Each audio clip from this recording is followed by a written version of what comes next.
کہ امام حسن علیہ السلام نے بتایا ہے کہ ان کے نقشے کے مطابق انہوں نے مجھے پکڑنا تھا، فروخت کرنا تھا معاویہ کے ہاتھ میں.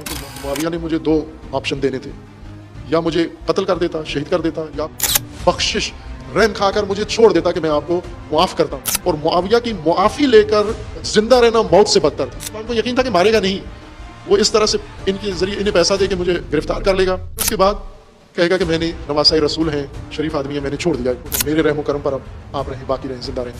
یہ زندگی امام کو پسند نہیں. اور پھر امام حسن مجتبیٰ علیہ السلام کو کوفیوں نے نزدیک سے دیکھا کہ یہ امام حسن مجتبیٰ اگر اقتدار میں رہیں، ان کے ساتھ رہ کر ہمیں کیا ملے گا، محمد کی سیاست کر کے ہمیں کیا ملے گا، اور ملوکیت کے ساتھ مل کر ہمیں کیا ملے گا. یہ نظریاتی طور پر امام حسن کی امامت کے قائل تھے، لیکن امام حسن کی امامت کے سیاست میں انہیں اقتدار کے مزے، اقتدار کے لطف نظر نہیں آ رہے تھے. وہ بابا آپ توجہ کریں کہ اقتدار امام حسن علیہ السلام نے کیوں چھوڑا، کس نے چھڑوایا؟ جب امام کے اپنے پیروکار، امام کے اپنے ساتھی، امام کے اپنے کمانڈر اقتدار پرستوں سے جا ملے. کیوں ملے؟ سوال یہ ہے کہ یہ جو چاہتے تھے یہ امام حسن سے کیوں ان کو توقع نہیں تھی، امید نہیں تھی؟ عبید اللہ ابن عباس 12,000 لشکر کا کمانڈر تو ہے، یہ ابھی 12,000 اس کی کمان میں ہے، پھر کیوں یہ اقتدار پرستوں کے وعدے پر آ گیا؟ انہوں نے جو وعدہ دیا، سیٹی بجائی ہے، اس کی طرف کیوں چلا گیا؟ اس وجہ سے کیا کہ ان کوفیوں کو باقاعدہ معلوم تھا، علی علیہ السلام کا دور اقتدار دیکھ چکے تھے.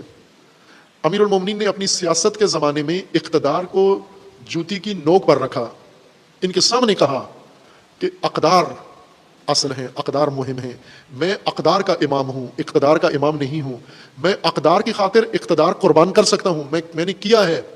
اور کوفیوں نے نزدیک سے دیکھا، اور پھر امام حسن مجتبیٰ علیہ السلام کو کوفیوں نے نزدیک سے دیکھا کہ یہ امام حسن مجتبیٰ اگر اقتدار میں رہیں، ان کے ساتھ رہ کر ہمیں کیا ملے گا، امامت کی سیاست کر کے ہمیں کیا ملے گا، اور ملوکیت کے ساتھ مل کر ہمیں کیا ملے گا. یہ نظریاتی طور پر امامت کے قائل تھے، یہ نظریاتی طور پر امام حسن کی امامت کے قائل تھے، لیکن امام حسن کی امامت کے سیاست میں انہیں یہ سب کچھ اقتدار کے مزے، اقتدار کے لطف نظر نہیں آ رہے تھے. جو امیر المومنین کے زمانے میں ایسا ہی ہوا. امیر المومنین کے زمانے میں دو شخصیات امیر المومنین کے پاس آئیں خلافت کے فوراً بعد، جن لوگوں نے امیر المومنین کے لیے بیعت کی کمپین چلائی ہوئی تھی. لوگوں کو لاتے تھے پکڑ پکڑ کے کہ او بیعت کرو امیر المومنین پر، یہ سب سے بہتر حاکم ہے. یہی جب بیعت کا عمل مکمل ہو گیا، امیر المومنین بیت المال میں گئے، انہوں نے وقت مانگا رات کے وقت، امیر المومنین نے انہیں وقت دیا. جو ہی جا کے بیٹھے، امیر المومنین نے چراغ بیت المال کا بجھا دیا اور فرمایا گھر سے چراغ لے کر آؤ. انہوں نے پوچھا بھی کہ کیوں بجھا دیا؟ وہ فرمایا کہ ابھی ذاتی بات ہو رہی ہے آپ کی میرے ساتھ، بیت المال حکومت کا ہے، بیت المال کا کام ختم ہو گیا ہے، تو بیت المال کا چراغ بھی نہیں جلے گا، لائٹ بھی نہیں جلے گی، چونکہ ذاتی کام کر رہے ہیں ہم اس میں. یہ امامت کا نظام ہے. امامت کے نظام میں آپ بیت المال کی لائٹ کے نیچے بیٹھ کر ذاتی کام نہیں کر سکتے. یہ امام حسن کی حکومت ہے، امام علی کی حکومت ہے. یہ کیوں کوفی اتنے مایوس تھے امامت کے نظام سے؟ انہی وجوہات سے. تو انہوں نے کہا کہ ہم، امیر المومنین نے کہا کہ بتائیے کیوں آئے ہو؟ تو انہوں نے کہا کچھ کہنے آئے تھے، اب ضرورت نہیں ہے، جواب مل گیا ہے. آئے کیوں تھے؟ کوفہ اور بصرہ کی حکومت لینے کے لیے، کہ ایک وہ کوفہ کا حاکم بنا دیں، دوسرے کو بصرہ کا حاکم بنا دیں. تو جو حاکم، جو والی چراغ 1 منٹ ہمارے لیے بیت المال کا نہیں جلانے کے لیے حاضر، وہ ہمیں یہ سب کچھ کیسے دے گا؟ لہٰذا یہی چلے گئے، وہاں سے جا کر جنگ جمل کی تیاریاں شروع کر دیں. عزیزان، یہ اقتدار کے نظام میں امامت کی سیاست، امامت کا جنگ کا طریقہ اقتدار یا اقدار. اور امام حسین علیہ السلام نے اس مکتب امامت میں پھر اوج کر دی، معراج کر دی. اقتدار سے ٹکرا کر اقدار بچانے کے لیے نہ صرف اقتدار قربان کر دیا، امیر المومنین نے اقتدار قربان کیا، امام حسن نے اقتدار قربان کیا، امام حسین نے سب کچھ اقدار پر قربان کر دیا. ایک کام جو پروپیگنڈا معاویہ کے لشکر نے امام حسن علیہ السلام کے ساتھ کیا، جو آج تک لوگوں کی گمراہی کا سبب بنا ہوا ہے. میں کئی علماء محققین سے یہ کہا ہے کہ بنو امیہ کے دور میں جو کچھ دینی متون مدون ہوئے ہیں، کیا ان میں نظر ثانی کو آپ ضروری نہیں سمجھتے؟ بنو امیہ کے دور میں جو حدیث کی کتابیں لکھی گئی ہیں، بنو امیہ کے دور میں جو فقہی کتابیں لکھی گئی ہیں، بنو امیہ کے دور میں جو تاریخ لکھی گئی ہے، بنو امیہ کے دور میں جو تفسیریں لکھی گئی ہیں، بنو امیہ کے دور میں جو دین کے مجموعے بنائے گئے ہیں، تربیت ہوئی ہے، کیا ان سب میں آپ ضروری نہیں سمجھتے کہ نظر ثانی کی جائے؟ کہ جب بنو امیہ ہر چیز کو، جائز ناجائز کو استعمال کرتے تھے اقتدار کے لیے، دین کو خصوصاً، اور وہی دین آپ تک آ پہنچا ہے، تو کیا آپ ضروری نہیں سمجھتے کہ اس میں تھوڑا سا نظر ثانی کر لیں کہ یہ ممکن ہے بنو امیہ نے اس کو اپنے اقتدار کے لیے بنوایا ہو؟ ضرورت سمجھتے ہیں لیکن جرأت نہیں کرتے. ایک کام جو بنو امیہ نے کروایا وہ یہ تھا، یعنی ان کا یہ میڈیا سیل بہت کامیاب میڈیا سیل تھا. انہوں نے جب ایک طرف سے یہ پروپیگنڈا کروایا کہ امام حسن علیہ السلام جنگ نہیں کرنے کے لیے تیار ہیں بلکہ صلح پر سوچ رہے ہیں، اور صلح کے لیے بھی کوئی بڑا معاوضہ لے کر یہ کرنے چاہ رہے ہیں شامیوں سے، یہ پروپیگنڈا انہوں نے کروایا. اس سے پہلے اور اس خصوصاً اس دوران ان 6 ماہ کے اندر امام حسن کے بارے میں جو بہت زیادہ زہر اگلا شامیوں نے، جو آج کی نسل کو بھی، آج کے پاکستانی مفتیوں کو بھی گمراہ کیے ہوئے ہے، اس میڈیا سیل نے جو کام کیا وہ آج کے میڈیا میں بھی آپ کو نظر آ رہا ہے.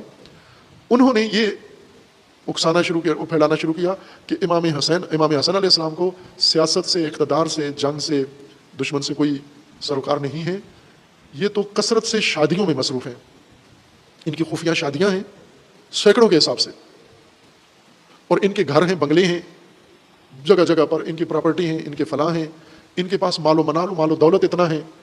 یہ شامی میڈیا سیل نے یہ کام کیا. یہ بنو امیہ کے زمانے میں یہ زہر شخصیت کشی امام حسن علیہ السلام کی گئی، جو ابھی تک یہ زہر ان مفتیوں کے ذہن میں ابھی تک بھرا ہوا ہے. یہ 3 اہم کام انہوں نے کیے، اور فیصلہ کن ان میں سے کون سا ثابت ہو؟ میڈیا سیل نے صرف لوگوں کو بدبین کیا، بدگمان کیا، لیکن جس چیز نے امام حسن علیہ السلام کے اقتدار کی بنیاد ہلائی، کمزور کیا، وہ امام کے اپنے مقرر کردہ کمانڈروں کی خیانت تھی. یہ اقتدار پرستوں سے جا ملے، ان کے کیمپ میں جا کر شامل ہو گئے، ادھر کال دے دی، سب 8000 مل کر معاویہ کے کیمپ میں چلے جاؤ سب. اب یہ خبر ملنی تھی پھر امام حسن علیہ السلام نے باقی ساری پلاننگ روک دی، جنگ نہیں ہو سکتی ان لوگوں کے ذریعے. شیخ مفید رحمۃ اللہ علیہ نے اپنی کتاب ارشاد میں اس کو بہت خوبصورت تجزیے کے ساتھ اور تحلیل کے ساتھ ذکر فرمایا ہے، بہت اعلیٰ انداز سے، کہ امام حسن علیہ السلام کا لشکر کس گماش کا تھا، کس نوعیت کا تھا، کس طرز کا تھا، اور کیوں یہ سب کچھ ہوا. یہ وہ تاریخ ہے جو آج پاکستان میں اقتدار کی جنگ میں امامت کے دعوے دار اور امامت کے پیروکار اور امامت کے ساتھ تعلق رکھنے والے لشکر نے کیا کردار ادا کرنا ہے. یہ دیکھ لیں کہ امام حسن علیہ السلام کے ساتھ اقتدار پرستوں کا ساتھ دے کر کتنی بڑی خیانت ان لوگوں نے کی، اور امامت جب ان کی خیانت سے اقتدار کے میدان سے امامت کو باہر نکالا گیا، پھر لوٹ کر دوبارہ نہیں آ سکی اقتدار میں، پھر نہیں ہو سکا یہ کام. اور کیوں نہیں آ سکتی؟ چونکہ وہی عمل جو امام حسن علیہ السلام کے لشکریوں نے انجام دیا تھا، وہ کمانڈر مسلسل ہر نسل میں آتے جا رہے ہیں. وہ عبید اللہ ابن عباس جو پرچم امام حسن کا اٹھا کے اور اپنی ٹیم سمیت، اپنی پارٹی سمیت اقتدار پرستوں سے جا ملتا ہے، یہ در حقیقت امامت کی کمر توڑ دیتا ہے. یہ امامت کی پشت پہ خنجر مارتے ہیں. ان کی وجہ سے امامت کی توانائی استعمال ہو جاتی ہے اقتدار پرستوں کے ہاتھ میں. معاویہ نے شامیوں کے ذریعے اقتدار حاصل نہیں کیا، کوفیوں کے ذریعے اقتدار حاصل کیا ہے. ایک بھی شامی اس میں شامل نہیں ہے، سارا لشکر اس کا کوفی ہے. یعنی امام حسن کے لشکر سے امام حسن سے اقتدار لے لیا. اور یہ بات امام حسن علیہ السلام نے خود بھی بیان فرما دی کہ میں نے اس وجہ سے یہ فیصلہ کیا کہ میرے سامنے 2 نقشے تھے، ایک دشمن کا تھا، ایک ان کا تھا، کوفیوں کا. ان کا یہ نقشہ تھا کہ امام حسن علیہ السلام نے بتایا ہے کہ ان کے نقشے کے مطابق انہوں نے مجھے پکڑنا تھا، فروخت کرنا تھا معاویہ کے ہاتھ میں. پھر معاویہ نے مجھے 2 آپشن دینے تھے، یا مجھے قتل کر دیتا، شہید کر دیتا، یا پھر بخشش رحم کھا کر مجھے چھوڑ دیتا کہ میں آپ کو معاف کرتا ہوں. اور معاویہ کی معافی لے کر زندہ رہنا موت سے بدتر تھا. امام کو یہ پتا تھا کہ وہ یہ سوچ رہا ہے، یعنی یہ امام کو یقین تھا کہ مارے گا نہیں، وہ اس طرح سے ان کے ذریعے انہیں پیسہ دے کے مجھے گرفتار کر لے گا، پھر اس کے بعد کہے گا کہ میں نے نواسۂ رسول ہیں، شریف آدمی ہیں، میں نے چھوڑ دیا ان کو، میرے رحم و کرم پر اب آپ رہیں، باقی رہیں، زندہ رہیں. یہ زندگی امام کو پسند نہیں تھی. اس لیے امام علیہ السلام نے فرمایا کہ اب اقتدار میں نہیں رہا جا سکتا، اقتدار باقی رکھنے کا کوئی امکان باقی نہیں ہے، لیکن اقدار